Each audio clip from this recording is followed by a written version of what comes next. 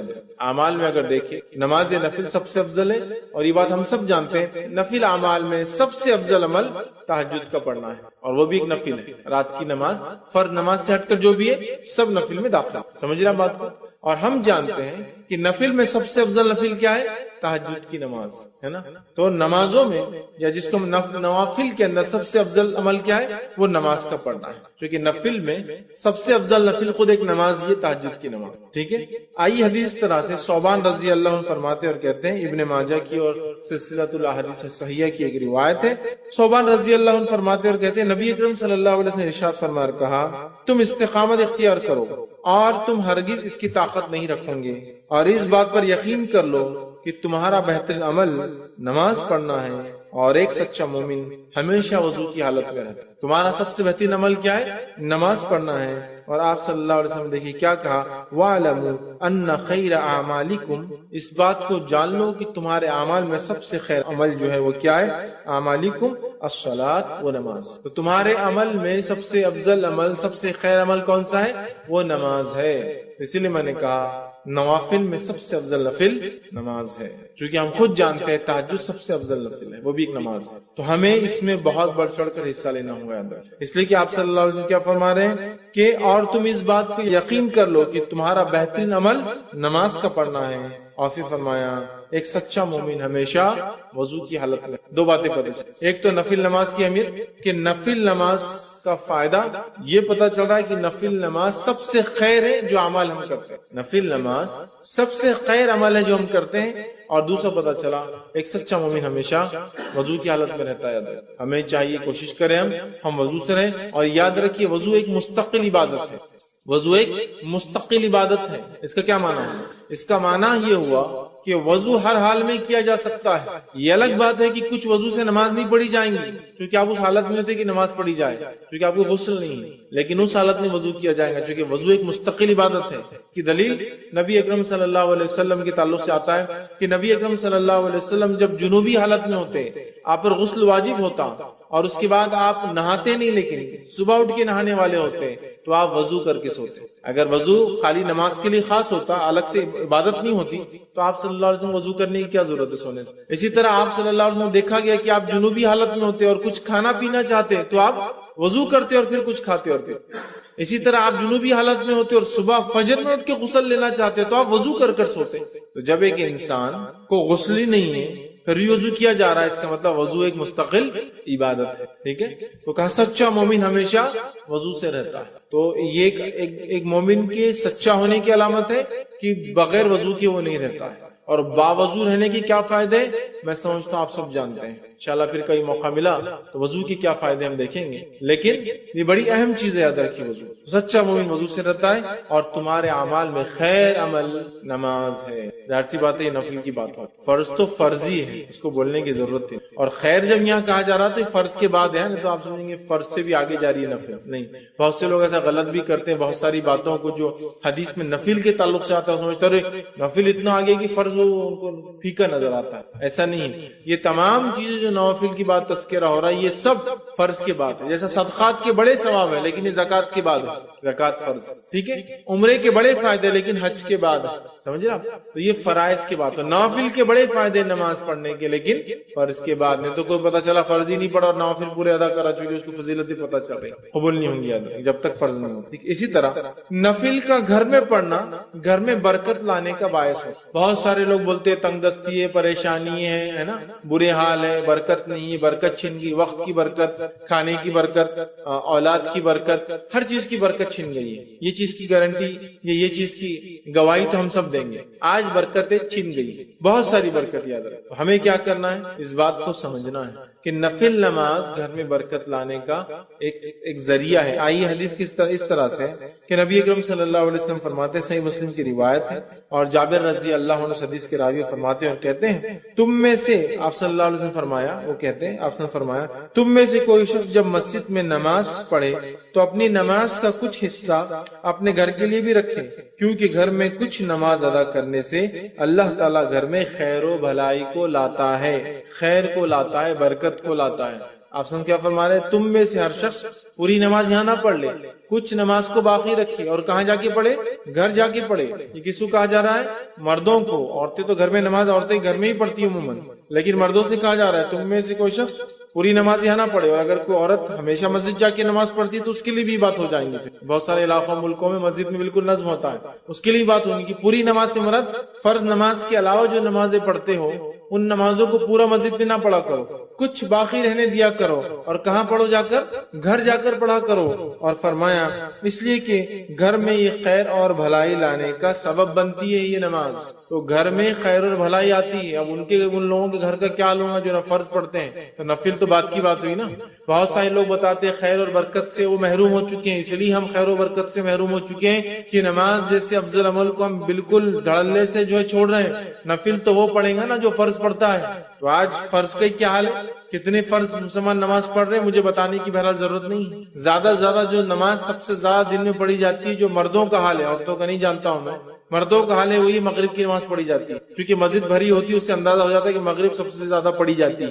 کیوں مغرب پڑھتے, شاید اس لیے کہ اذان کے بعد وقت کم ہوتا ہے تو شیطان کو موقع نہیں ملتا شاید بہکانے کا, فوراً وضو کیا اور نماز ہو گئی. اس کے علاوہ نمازوں میں آپ کو لوگ اتنی تعداد میں نظر نہیں آئیں گے, سب سے کم فجر میں, اس کے بعد تھوڑی تعداد ظہر میں آپ کو ملیں گی, اس کے بعد گرمی اگر زیادہ ہے تو اثر میں کم ملیں گے, اور گرمی اگر کم ہے تو اثر میں بھی تھوڑی اور بڑھ جائیں گی تعداد, اور مغرب میں سب سے زیادہ, اور عشاء کے اندر پڑھ لیا نہیں پڑھ لیا. عشاء اور فجر کال عموماً کبھی کبھار ایک جیسا ہوتا ہے سوائے بازاروں کو چھوڑ کے. بازاروں میں عشاء میں بھی کافی لوگ ہوتے ہیں چونکہ وہاں سارے لوگ جمع ہوتے ہیں, لیکن عموماً اکثر علاقوں میں جہاں آبادیاں نہیں ہیں عشاء اور فجر کا حال کچھ ایک جیسے ہی نظر آتا ہے. تھوڑی تھوڑی پبلک بس تھوڑے بہت, جیسا جو محلوں کے اندر مسجدیں ہیں, فجر میں 10-15 تو عشاء میں 10-15, یہ حال ہے. تو اندازہ لگائیے کتنے بڑے خیر سے محروم ہے. جب نفل خیر لا سکتا ہے تو فرض کیا کیا لاتا ہوں گا.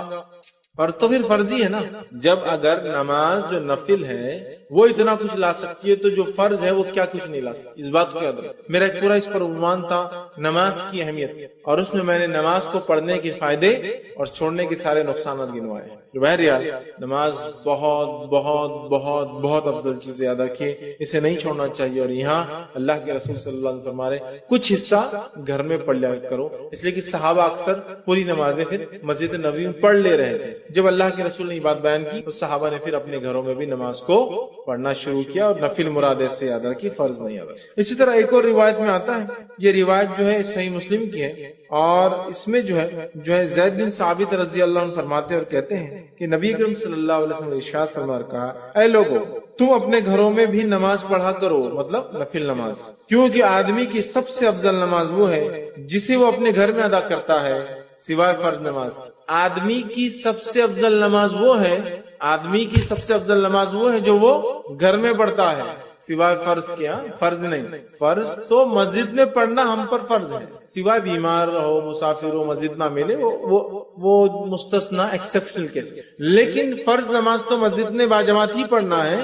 لیکن فرض کے علاوہ جو سب سے بہترین نماز ہے جو انسان پڑھتا ہے, سب سے افضل ہے, وہ ہے جو ایک انسان اپنے گھر میں پڑھتا ہے. مطلب ایک مرد فرض نماز پڑھے مسجد میں, اس کے بعد گھر آئے اور نفل ادا کرے, یہ سب سے افضل ہے. جیسا عورت کی سب سے افضل نماز وہ ہے جو گھر کے اندر, اور گھر کے اندر بھی سب سے اندر کے کمرے میں ہے, سمجھ رہے ہیں, فرض کے لیے کہا گیا.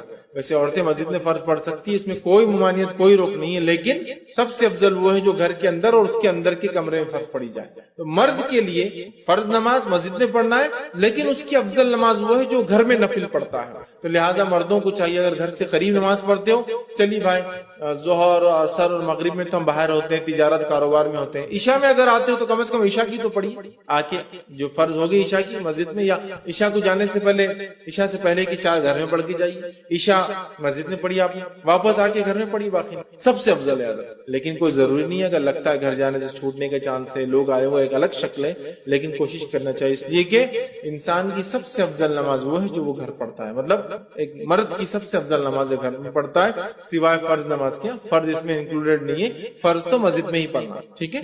تو لہٰذا ہم کوشش کریں نماز کا کچھ حصہ نفل ضرور ہم گھر، چاہے نماز کو جانے سے پہلے والے ہوں یا نماز کو جانے کے بعد ہو یا اس کے علاوہ کوئی نفل نہ ہو۔ اور اس کا فائدہ یہ کہ بچے بھی دیکھ کر نماز سیکھتے اپنے مردوں سے، ماؤں کو تو دیکھتے ہیں، والد کو بھی دیکھیں گے، اس بہانے مردوں کو بھی دیکھیں گے۔ اسی طرح صحیح مسلم کی ایک اور روایت ہے، نبی اکرم صلی اللہ علیہ وسلم نے فرمایا اور کہا، اس کے الفاظ ہیں، تم اپنے گھروں میں بھی نماز ضرور پڑھا کرو، مردوں سے آپ کہہ رہے ہیں، کیونکہ آدمی کی بہترین نماز وہ ہے جو اپنے گھر میں پڑھے سوا فرض نماز۔ تم میں سے کچھ لوگ یا تم لوگ اپنی نمازوں میں کچھ نمازیں ضرور اپنے گھروں میں پڑھا کرو۔ یہ نماز کون سی ہے؟ فرض نماز نہیں، یاد رکھیں نفل ہے، پڑھا کرو، اس لیے کہ آدمی کی سب سے خیر، سب سے بہترین، سب سے افضل نماز وہ ہے جو وہ گھر میں پڑھتا ہے سوائے فرض کے۔ فرض نہیں، فرض تو مسجد میں آنا ہے، باجماعت پڑھنا ہے، اس کے علاوہ جو نفل پڑھتے ہو نا گھر میں پڑھو، یہ سب سے افضل نفل، ٹھیک ہے۔ تو ہم لوگ کوشش کریں، اور رسول اکرم صلی اللہ علیہ وسلم کو دیکھا بھی یوں گئے، آپ فجر سے پہلے فجر کی 2 رکعت گھر میں پڑھتے، ماں عائشہ فرماتی ہے رضی اللہ عنہا، پھر آپ مسجد جاتے۔ اسی طرح آپ کے تعلق سے آتا، آپ جمعہ کی بعد گھر آتے اور 2 کر کے 4 رکعت جو ہے جمعہ کی نماز کی بعد کی نمازیں وہ ادا کرتے۔ تو آپ کو دیکھا گیا، خود نبی اکرم صلی اللہ علیہ وسلم گھر آ کر نفل نماز پڑھتے تھے، یہ آپ کو دیکھا گیا، آپ کا خود کا ذاتی عمل تھا۔ آئیے آگے بڑھتے ہیں، نفل نماز کا اور فائدے دیکھتے ہیں۔ نفل عبادت بندے کو، نفل عبادت کرنے سے بندے کی طرف اللہ کی محبت کھینچی چلی آتی۔ جب بندہ نفل نماز پڑھتا ہے تو اللہ کی محبت اس کی طرف کھینچی چلی، اور اس حدیث میں وضاحت بھی ہے، فرض کا مقام بھی بتایا جا رہا ہے لیکن نفل کے فضائل بھی بتایا جا رہا ہے نا، ورنہ اگر صرف نفل کے فضائل دیکھے تو کبھی ہوتا ہے نا، ارے فرض نہیں بھی کرے چلتا شاید، یہ جیسا کہ محرم کے 2 روزے رکھ لے تو 1 سال کے گناہ کا کفارہ ہے، ارے پھر تو 1 سال بولے تو اگلے سال کے لیے تو ابھی یہ سال کی معاف کرا لیتے، اگلے سال پھر رکھ لیں گے تو یہ سال کی معاف۔ تو کیا نماز نہ پڑھنے سے، فرض روزے نہ رکھنے سے، فرض نماز نہ پڑھنے کے بعد بھی کیا محرم کی 2 روزوں کا اجر و ثواب ملے گا؟ ہرگز نہیں، ہرگز نہیں، ہے نا۔ ذی الحجہ کے اندر جو ہے عرفے کا روزہ 2 سال کے گناہ کا کفارہ ہے، تو کیا وہ شخص جو فرض نمازیں نہیں پڑھتا ہے، فرض روزے نہیں رکھتا ہے، فرض زکات نہیں دیتا ہے، تو کیا اس کو یہ کفارہ ہوگا 2 سال کے گناہوں کا؟ ہرگز نہیں۔ یہ بات میں کیوں کہہ رہا، بہت سارے لوگ نوافل کے فضائل دیکھ کر اتنے خوش ہو جاتے کہ فرض چھوڑ دیتے۔ تو یہ حدیث میں دونوں باتیں ایک ساتھ آ رہی ہیں، غور سے سنیے نفل کی اہمیت، غور سے سنیے۔ نبی اکرم صلی اللہ علیہ وسلم فرماتے ہیں، اور بخاری کی روایت، اللہ تعالیٰ فرماتا ہے، حدیث قدسی، اللہ تعالیٰ فرماتا ہے، جو شخص میرے دوست سے دشمنی کرتا ہے میں اس کے خلاف اعلان جنگ کر دیتا ہوں۔ کیا فرمایا اللہ تعالیٰ؟ جو میرے دوست سے دشمنی کرتا ہے میں اس کے خلاف اعلان جنگ کر دیتا ہوں۔ مطلب جو اللہ کے ولی ہوتے ہیں، یقین اللہ کے ولی ہوتے ہیں، اللہ کے دوست ہوتے ہیں، یاد رکھیے اللہ کے ولی ہوتے ہیں، تو اللہ تعالیٰ فرما رہا ہے جو میرے دوست سے دشمنی کرتا ہے، اور اللہ کے دوست کون ہے؟ جو تقوی اختیار کرتے ہیں، ایمان والے ہونا پہلی شرط، وہ تقوی اختیار کرتے ہیں اور ہر کام سنت کے مطابق، ٹھیک ہے۔ تو بہرحال ورنہ میں اس لیے کہہ رہا ہوں اللہ کے دوست، ورنہ ہمارے پاس جو سنت کی مخالفت کرتا ہے، نماز کبھی نہیں پڑھتا، تقوی تو ہے ہی دور دور تک، اس کو ولی مانتے ہیں، اس لیے میں وضاحت کر رہا ہوں، ایمان والا جیسا حق ہے، تقوی اختیار کرنے والا انسان اور سنت کے مطابق عمل کر۔ تو بہرحال اللہ تعالیٰ فرما رہا ہے جو میرے دوست سے دشمنی کرتا ہے میں اس سے اعلان جنگ۔ اب اندازہ لگا، اللہ کا جو دوست ہوتا ہے اس کو اگر دنیا میں کوئی چھیڑتا ہے یا اس سے دشمنی کوئی کرتا ہے، اللہ تعالیٰ اس کے خلاف اعلان جنگ کر دے۔ کیسے کرتا ہے؟ وہ جس نے دیکھا نتیجے اس کو سمجھ میں آتے ہیں، انبیاءوں کے ساتھ جس نے برا سلوک کیا ان کے نتیجے دیکھ لیجئے، صحابہ کے ساتھ جس نے برا سلوک کیا کیسی کیسی موتیں مرے ان کی زندگی دیکھ لیجئے، سلف صالحین پہ جس نے ظلم کیا ان کی زندگیوں کا مطالعہ کرے، خاص طور سے ان کی موتیں دیکھے، اور اس کے بعد معصوم مسلمانوں پہ جس نے بھی ظلم کیا ان کی زندگی کی حالت دیکھے، آپ کہیں گے واقعی میں اللہ تعالیٰ کیسا بدلہ لیتا ہے۔ چونکہ اللہ تعالیٰ جب دشمنی لیتا ہے اس کے خلاف تو وہ دشمنی واقع میں نبھاتا بھی ہے، سمجھ رہا بات، ہر طرف سے اس کو جو ہے چت کر دیتا ہے اس دنیا کی زندگی۔ بہرحال اللہ تعالیٰ فرما رہا ہے جو شخص میرے دوست سے دشمنی کرتا ہے اس کے خلاف میں اعلان جنگ کرتا ہوں۔ تو ایک بات ہمیشہ ذہن میں رکھنی چاہیے، اللہ کے نیک بندوں کے خلاف کوئی چال نہیں چلنا چاہیے، اس لیے کہ جب ہم اللہ کے نیک بندوں کے خلاف چال چلتے ہیں در حقیقت اللہ ہمارے خلاف اعلان جنگ کر دیتا ہے۔ ہوتا ہے نا بہت سارے لوگ نیک نیک لوگ خامخواہ تنگ کرتے ہیں زمین کے معاملات میں، اس میں احتیاط کرنا چاہیے. آپ خطرناک زون میں جا رہے ہیں، آپ کو تکلیف ہو سکتی. ٹھیک ہے، آگے آئیے سنیے. اللہ تعالیٰ فرماتے ہیں اور میرا بندہ سب سے زیادہ میرا تقرب اس چیز کے ساتھ حاصل کرتا ہے جسے میں نے فرض کیا ہے. اللہ تعالیٰ فرما رہا ہے میرا بندہ سب سے قریب مجھ سے تب ہوتا ہے جب وہ میری فرض کردہ چیزوں کو پورا کر.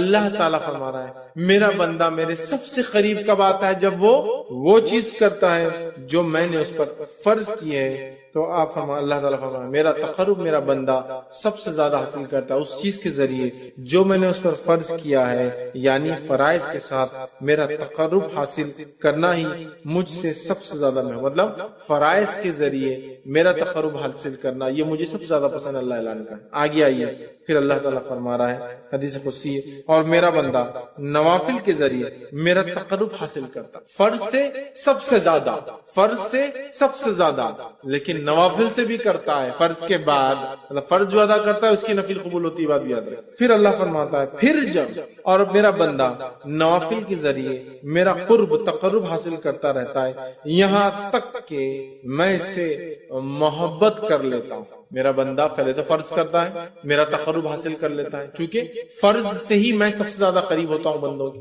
یہ مجھے سب سے زیادہ محبوب ہے. پھر میرا بندہ نفل پڑھتا ہے اور نفل پڑھ کر میرا تقرب حاصل کرتا ہے، اتنا تقرب حاصل کرتا ہے کہ میں بھی اس سے محبت کرنا شروع کر دیتا ہوں نوافل کے. اب آگے سو تو میں بھی اس سے محبت کر لیتا ہوں. پھر جب میں اس سے محبت کر لیتا ہوں، فرض سب سے زیادہ اللہ کو پسند عمل ہے، سب زیادہ قریب بندہ فرض سے آتا ہے، لیکن فرض سے جو قریب آنے کے بعد بھی جو نفل پڑھے وہ ٹاپ موسٹ چل جاتا ہے. بولنے کا مطلب یہ ایک انسان سے فرض بھی کرتا اللہ سے قریب ہوتا ہے، لیکن فرض کے بعد جو نفل پڑھے وہ ٹاپ موسٹ لیول تک پہنچ جاتا ہے اللہ کے قریب، اتنا کہ اللہ تعالیٰ اس سے محبت کرنے لگتا ہے. اور اللہ فرماتا ہے جب میں اس سے محبت کرنے لگتا ہوں تو میں اس کا کان بن جاتا ہوں جس سے وہ سنتا ہے. اس حدیث کو غلط معنی مت لیجیے کہ واقعے میں اللہ اس کے اندر حلول کر جاتا ہے، مطلب وہ وہی باتیں سنتا ہے جو میں چاہتا ہوں کہ وہ سنے، کوئی غلط بات نہیں سنتا. اللہ فرماتا میں اس کا کان بن جاتا ہوں جس سے وہ سنتا ہے، اس کی آنکھ بن جاتا ہوں جس سے وہ دیکھتا ہے، اس کی آنکھ بن جاتا ہوں جس سے وہ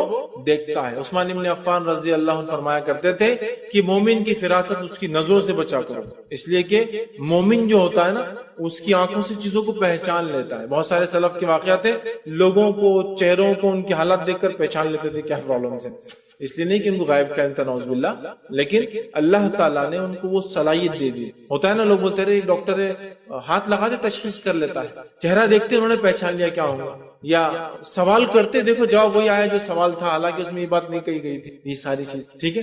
تو یہاں دیکھیے اللہ کے رسول صلی اللہ علیہ وسلم کیا فرما رہے کہ اللہ تعالیٰ فرما رہا ہے میں اس کی آنکھ بن جاتا ہوں جس سے وہ دیکھتا ہے، اس کا ہاتھ بن جاتا ہوں جس کے ذریعے وہ پکڑتا ہے. مطلب وہی دیکھتا ہے جو اللہ چاہتا ہے، وہی سنتا ہے جو اللہ چاہتا ہے، وہی پکڑتا ہے جو اللہ چاہتا ہے. مطلب مومن ہر وہ کام نفل کے ذریعے اللہ سے محبت حاصل کر کے اللہ اس کے ریٹرن میں اس کو ہر وہ چیز کرواتا ہے جو اس کا رب اس سے صرف پسند کرتا ہے. اس کے علاوہ نہ کچھ سنتا ہے، نہ کچھ دیکھتا ہے، نہ کچھ پکڑتا ہے. تو میں اس کا ہاتھ بن جاتا ہوں جس کے ذریعے وہ پکڑتا ہے، اور اس کا پاؤں بن جاتا ہوں جس کے ذریعے وہ چلتا ہے. مطلب مومن چلے گا بھی تو اب سیدھے راستے پر، چونکہ اب وہ غلط راستے پر نہیں جائیں گا، چونکہ نفل کے ذریعے وہ اللہ کی محبت حاصل کر چکا ہے. اللہ کی محبت جو بندہ حاصل کر لیتا ہے اس کا رب کا فضل اس پہ یہ ہوتا ہے کہ ہر وہ کام کرتا ہے جو اس کا رب چاہتا ہے، اس کے علاوہ وہ کچھ نہیں کرتا. یہاں جو ہے اس سے وہ چلتا ہے، ان تمام اعضاء کو اپنی اطاعت میں لگا دیتا ہے، اور اگر وہ مجھ سے سوال کرتا ہے تو میں ضرور بھی ضرور اس کو عطا کرتا ہوں. اگر وہ مجھ سے سوال کرتا ہے تو میں ضرور بھی ضرور اس کو عطا کرتا ہوں، ضرور بھی ضرور عطا کرتا ہوں اگر وہ مجھ سے سوال کرتا ہے. کون سا بندہ؟ فرائض کے بعد نفل کا اہتمام کر کے رب سے محبت حاصل کر لینے والا بندہ. دیکھتا ہے تو وہی جو اس کا رب چاہتا ہے، سنتا ہے وہی جو اس کا رب چاہتا ہے، پکڑتا ہے وہی جو اس کا رب چاہتا ہے، چلتا ہے اسی راہ پر جس پہ رب چاہتا ہے، اور جب وہ مانگتا ہے تو اس کا رب اس کی جو ہے ضرور بھی ضرور اس کو عطا کر دیتا ہے. اور اگر وہ میری پناہ طلب کرے تو میں یقیناً اس کو پناہ دے دیتا ہوں. اور اگر وہ میری پناہ طلب کرتا ہے، دعاؤں میں خاص دعا یاد رکھیں، پناہ مانگنا مصیبت کے وقت، تو اگر وہ میری پناہ مانگتا ہے تو میں اسے پناہ دے دیتا ہوں. سبحان اللہ، کتنے بڑے بڑے فضائل ہے نفل کو ادا کر، کتنے بڑے بڑے فضائل اندازہ لگا ہے نا. اللہ کو سب سے زیادہ محبوب عمل لیکن کون سا ہے؟ فرض ہے. یاد رکھیں، فرض نماز، مال میں فرض عبادت زکات ہے نا. اس کے بعد اللہ تعالیٰ نے رمضان کے ایک مہینے کے روزے، اس کے بعد حج سب سے زیادہ محبوب عمل. اس کے بعد یہ کرنے کے بعد بندہ نفل کے اندر دوڑتا ہے، آگے بڑھتا ہے. فرض نماز کے بعد نفل نماز، فرض زکات کے بعد نفلی زکات، فرض روزوں کے بعد نفلی روزے، فرض حج کے بعد نفلی عمرے، نفلی حج بولتے ہیں اس کو حج صغیر، چھوٹا حج، وہ کرتا ہے. تو اللہ سے اتنا قریب ہوتا ہے کہ اللہ محبت کرنے لگتا ہے. جب اللہ محبت کرنے لگتا ہے تو وہ جو دیکھتا ہے، وہ جو اس کا رب چاہتا ہے وہی سنتا ہے، جو اس کا رب چاہتا ہے وہی اس کے ہاتھ پکڑ دے، اس کا رب چاہتا ہے اسی راہ پر چلتا ہے، قدم چلتے ہیں جو اس کا رب چاہتا ہے. اور پھر جب اپنے رب سے مانگتا ہے، اس کا رب اس کو پورا، اس کی دعاؤں کو پورا کرتا ہے. اور جب وہ پناہ طلب کرتا ہے تو اللہ تعالیٰ اس کو پناہ عطا کر دیتا ہے. میں سمجھتا ہوں بہت بڑے بڑے فضائل، بخاری کی روایت تھی. ہمیں پتہ چلے اس کے اندر کہ نفلی نماز کے ادا کرنے سے جو ہوتے ہیں، جس میں سب سے اہم چیز جو پتہ چلی وہ یہ ہے کہ بندہ اللہ سے قریب، اتنا قریب کہ ہر چیز جو اس کا رب چاہتا ہے وہی وہ کرتا ہے. اس سے ہٹ کر نہ کوئی چیز سنتا ہے، نہ دیکھتا ہے، نہ پکڑتا ہے، نہ اس راہ پر. ہم میں سے ہر شخص چاہتا ہے ہم نیک بنے، اور پتہ نہیں لوگوں نے ولایت حاصل کرنے کی کون کون سے ذریعے بنا لیے. اور یہ اللہ کے ولی ہے، کیونکہ شروع میں اللہ نے کیا کہہ دیا کہ اللہ کے رسول فرماتے ہیں، اللہ تعالیٰ فرماتا جو شخص میرے دوست سے دشمنی کرتا ہے میں اس سے اعلان جنگ کرتا ہوں.